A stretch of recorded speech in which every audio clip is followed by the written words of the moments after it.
Hello everyone, and welcome to Clever Boy Gaming, Episode 3.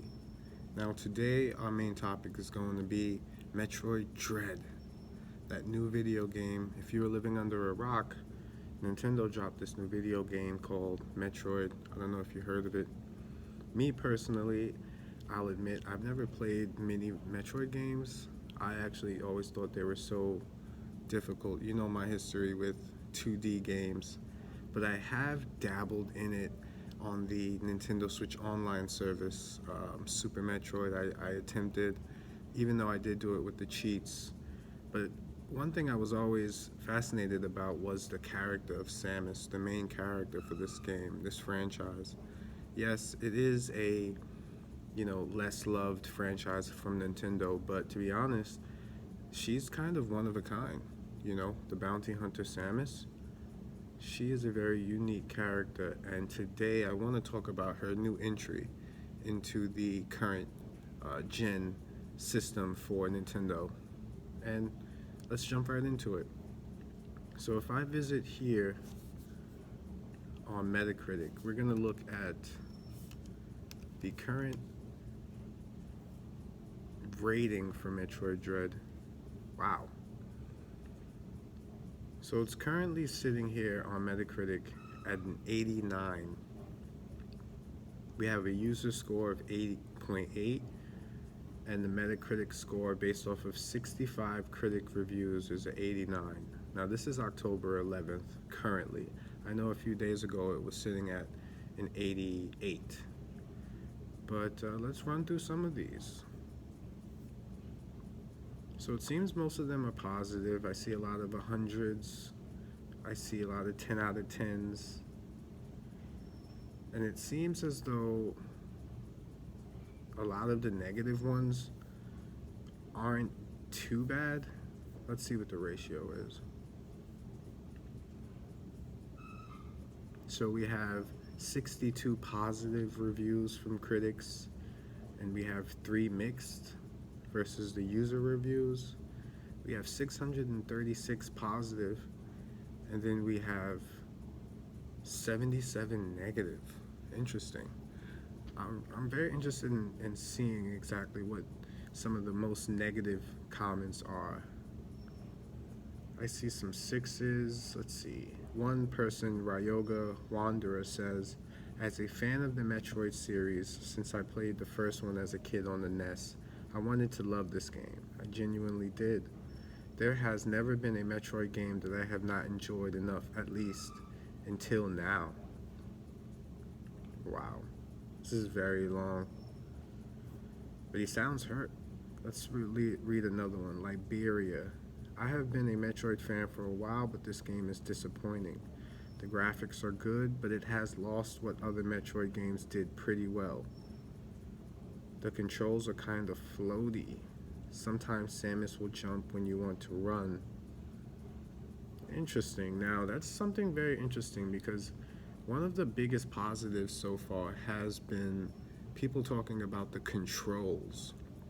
Now, I have purchased the game and I have been playing it, and I'm just going to get into my personal experience after we just run through a couple more of these Metacritic scores. Captain Charisma gave it a 2, a rushed effort. The game lacks atmosphere that classic games in the series had, such as Super Metroid and Zero Mission. Interesting. Now, I see a 1 here from Citrus. Generic, short, and derivative of the original Metroid games. DREAD does nothing new and adds not a single new concept to the series. Interesting. Wow, so I like to go towards the negative ones just to see where people's heads are at. Based off of my experience, I'll be honest with you, I vehemently disagree with a lot of these negative comments that I've just read. First thing I want to address about the game is the setting, so when I turned on the game, again, I never played the previous games, but I will say The game gives you a very, very good introduction to where the story starts. It discusses the previous, I believe the last game was Metroid Fusion. The story continues from there, and it really just throws you right in with with a with a sense of urgency. It's like I literally am shooting towards this unknown planet, and I have to figure out what's up ASAP. You know, the setting starts with this eerie confrontation that you have seen with the Nintendo leaks that they've been giving us prior to the release, but you do run into one of those big Chozo warriors, which is the main protagonist of the series, one of them at least. And yeah, it starts off pretty hectic, I will say that. So as far as the scenery, the setting of the video game, you're immediately enthralled into this sense of dread, this sense of urgency, uneasiness. It's very, very strong. So I do think the setting, the atmosphere of the game is good. The graphics of the game, you know, Nintendo, we all know that Nintendo has room for improvement in regards to the graphics. But again, I think they do really well here with the colors, with the shapes. A lot of atmospheric techniques were made to create the right setting without demanding too much from the hardware. I think that was a real positive. They go on and talk about the gameplay. You know, I actually thought the game ran very smooth.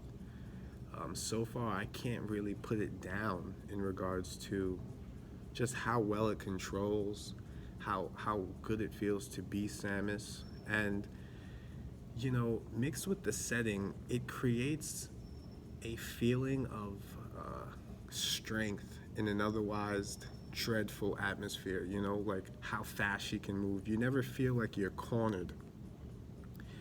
You always feel like you have an opportunity to get through, even when you start off with no weapons. You know, and as you proceed through the story, the movements become more natural given the increased abilities that you find throughout the video game. And I really do think they do a great job with contrasting the movement of Samus alongside the Emmys, which are the main protagonists in the video game so far that I've encountered. I mean, these Emmys are just relentless, and they're chasing you throughout the entire game so far. So the movement had to be fluid, and I do think that the movement is a plus in the video game. You know, it makes the gameplay that much more seamless, you know, gliding through the tunnels, because you're going back and forth. It's a Metroidvania style game, which I never knew until this video game. You know, like I've played them before, but when I would hear it, I would never understand Metroidvania. But now it's pretty much a puzzle treasure map type of game, you know, where you're going back and forth, going to places where you couldn't go before, based off of new bosses that you've beaten, based off of puzzles and different doors that are unlocked. It's very intensive, and I must say, so far, the fluidity of the game, the atmosphere, it just took me in immediately. I must say, I am a fan of the Metroidvania gameplay now. You know, games like Hollow Knight, that gameplay never took me in. But as soon as I put in that Metroid Dread, I felt, wow, I could really play this. It's been a long time since I've played a 2D game that wasn't open world, and it just has me thinking, man, I gotta get back to beat that level. You know, it just brings you back to an old school feeling of video games. Like, man, I'm gonna play this video game because I have to beat it. You know, I took a break because I couldn't finish that part, but let me go back And a lot of that has to do with, again, the atmosphere, the setting, and the gameplay so far.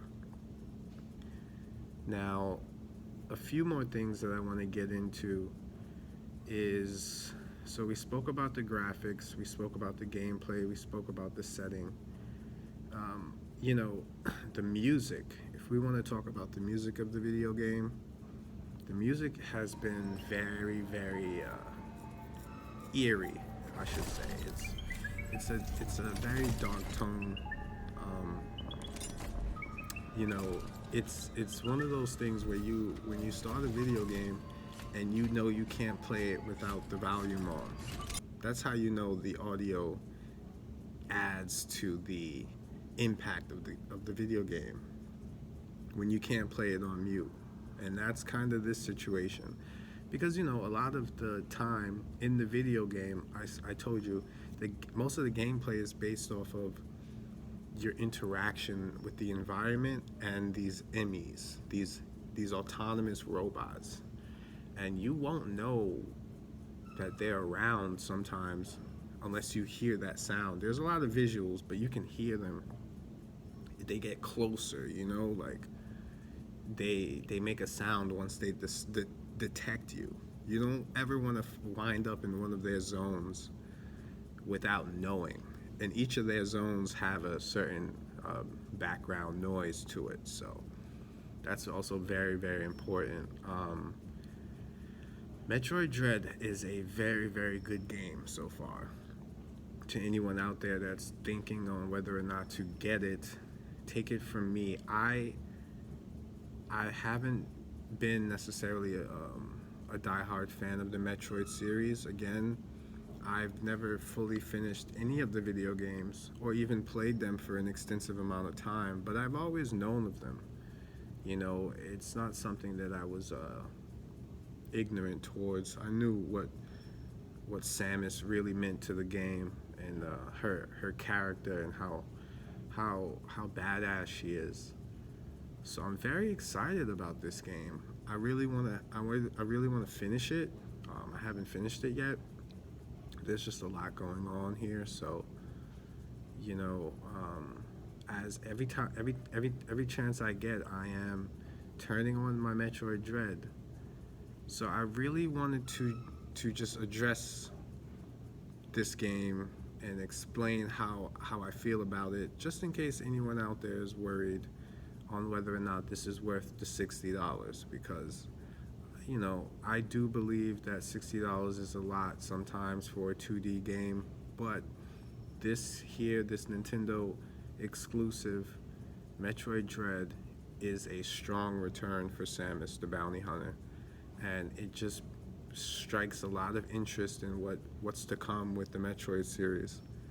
So let me know in the comment section how you feel about the video game, and what things you like, what things you don't like, and let me know if you even plan on getting it, and why or why not.